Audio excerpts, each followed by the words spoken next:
के गुरु स्वरूप के बारे में कुछ सुनने और सुनाने के लिए जिस महादेव की पूजा हम लोग बाबा के रूप में करते आ रहे हैं, आज भी कर रहे हैं, वही महादेव गुरु भी हैं।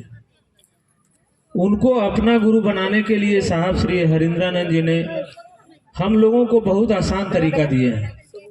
जैसे कोई दिल्ली में बैठा हुआ आदमी है, उससे बात करने का तरीका हम लोग ये माइक से नहीं कर सकते हैं, उसके लिए मोबाइल से बात करते हैं तो आसान हो जाता है।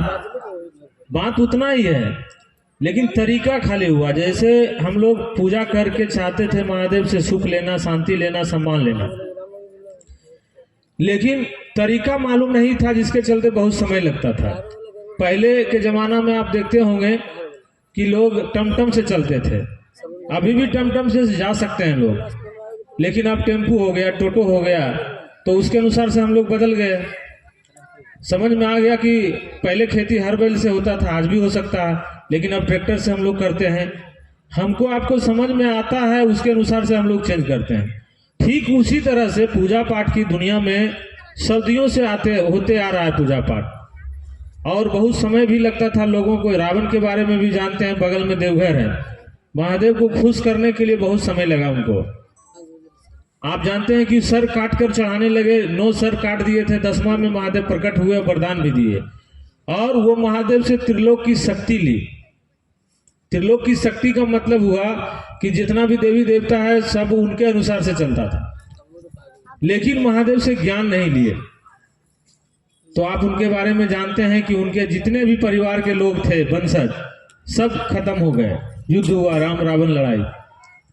इसीलिए हरिंद्रानंद साहब बोले हैं कि आप महादेव से ज्ञान लीजिए, और ज्ञान लेने के लिए आपको उनका चेला बनना होगा। जैसे स्कूल में बच्चे को भेजते हैं पढ़ने के लिए, ज्ञान लेने के लिए।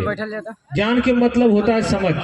साहब श्री हरिंद्रानंद जी बोलते थे कि महात्मा बुद्ध को ज्ञान हो गया। ज्ञान के माने क्या? समझ हो गया। समझ का मतलब हुआ कि हम क्या है, दुनिया क्या है, भगवान क्या है। इतना बात उनको समझ में आ गया तो लोग राजा बनना चाहता था, आज भी चाहते हैं लोग, लेकिन वो राजा का बेटा थे महात्मा बुद्ध, वो छोड़ दिए। एक दिन वो घूमने के लिए निकले तो देखे एक बूढ़ा आदमी नजर आया। सारथी से पूछा ये कौन है, तो बोला ये आदमी बूढ़ा हो गया है, 80 वर्ष के था, टेढ़ होके चल रहे थे वो। तब वो बताया कि आदमी बूढ़ा भी होता है। बोला हाँ। एक आदमी को देखा आगे बढ़े तो बीमार था, उसको डॉक्टर के यहाँ ले जा रहा था। बोला इसको क्या हुआ? बोले ये आदमी बीमार है। मोबाइल तो बोला आदमी बीमार भी होता है? बोला हाँ। उसमें जितना MB का कर सकते हैं आप। तीसरा में फिर जब आगे बढ़े तो देखे एक आदमी को 4 आदमी टांग के ले जा रहा है, यानी आदमी मर गया था। तो बोला ये क्या हुआ? तो बोला ये आदमी मर गया है। फिर कम में तो बोला हम भी मरेंगे क्या? फटेगा। तो बोला मरना तो एक दिन सबको है। इस धरती पर जितने भी लोग आए हैं, चाहे गरीब हैं, चाहे अमीर हैं, पढ़े लिखे हैं, चाहे नहीं पढ़े लिखे हैं, सबको एक दिन जाना है। हमारे आपके पूर्वज नहीं रहे, हम आप भी नहीं रहेंगे। तो उनको समझ में आया कि मौत क्या होता है। थोड़ा देर के बाद जब आगे बढ़े तो देखे एक सन्यासी साधु जा रहा था। वो एकदम मस्त भगवान के याद करते हुए जा रहा था, और उसको पूछा कि ये कौन है? तो बोला ये सन्यासी साधु है। तो बोले ये क्या होता है? बोले इसको माया मोह घर परिवार से कोई मतलब नहीं है, ये भगवान के दीवाने हैं, कहाँ रहेंगे, कहाँ खाएंगे, इसकी चिंता इसको नहीं है। तब उनको समझ में आया, वो बोले कि जाओ मेरे पिता से कह देना कि उनका बेटा मर गया है। कहानी आप लोग जानते हैं, हमारा उतना कहना नहीं जरूरी है। हम इतना जानते हैं कि बस उनको समझ में आ गया, वो चले गए, घर छोड़ दिए। महात्मा बुद्ध कहलाए। आप जानते हैं बोधगया में ज्ञान मिला, बहुत धर्म के प्रचार हुआ। यानी उनको समझ में जब आ गया कि जब मरना ही है तो कभी भी मर सकते हैं, और वो छोड़ दिए। और उसके बाद खोजने लगे कि कौन पावर है जो दुनिया को चलाता है, और किसके चाहने से लोग सुखी रहता है, दुखी होता है, और यहाँ से आता है और चला जाता है। तो वही साहब बोले कि उनको समझ हो गया, ज्ञान मिल गया, और बड़े बड़े अपराधी भी उनके सामने गया तो वो बोले थे कि मैं तो ठहर गया, तुम कब ठहरोगे? उतना पावर हमको आपको नहीं है कि कोई अपराधी रहे जो मार काट करता हो और वहां जाके हम आप कुछ बोल लें। लेकिन उनमें पावर था, वो जानते थे कि वो हमारा कुछ बिगाड़ नहीं सकता है। एक आदमी से हमको बहुत पहले, आज से करीब 12 साल पहले भेंट हुआ, वो उसी तरह के था।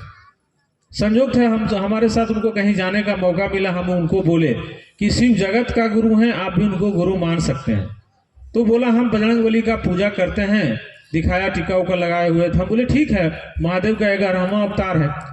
हम बोले कि पौधा अगर होता है तो उसके जड़ में अगर आप जल दे दीजिएगा तो सभी जगह चला जाता है, बहुत सारा टहनी उसका रहता है, लेकिन जड़ में अगर आप दीजिएगा तो सब जगह जाएगा।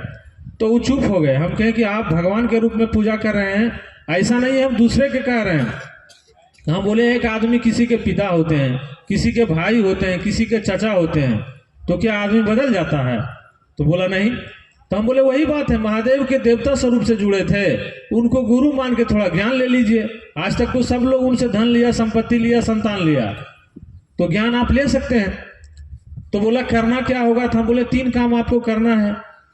अभी जैसे बोल रहे थे ना बहुत सारे गुरु भाई लोग 3 काम, साहब ही बोले कि 3 सूत्र क्या है? कहे ये कुछ भी नहीं है, ये जो रिश्ता आप बनाए हैं, रिश्ता को आप भूलिए नहीं। ऐसे तो भूल जाइएगा, किसी से मिलिए फिर 20 बरस के बाद मिलिए तो भूल जाइएगा। ये गुरु और शिष्य का जो रिश्ता है आपको याद रहे पल प्रतिपल, इसी के लिए 3 काम करना होगा कि महादेव से दया मांगिए, महादेव को प्रणाम करिए, महादेव के बारे में गप सप करिए, और इसमें कुछ नहीं। हम लोग पूजा पाठ के विधि बतलाने के लिए यहाँ थोड़े आए हैं, वो तो किताब में लिखा हुआ सब लोग जानते हैं, कर भी रहे हैं।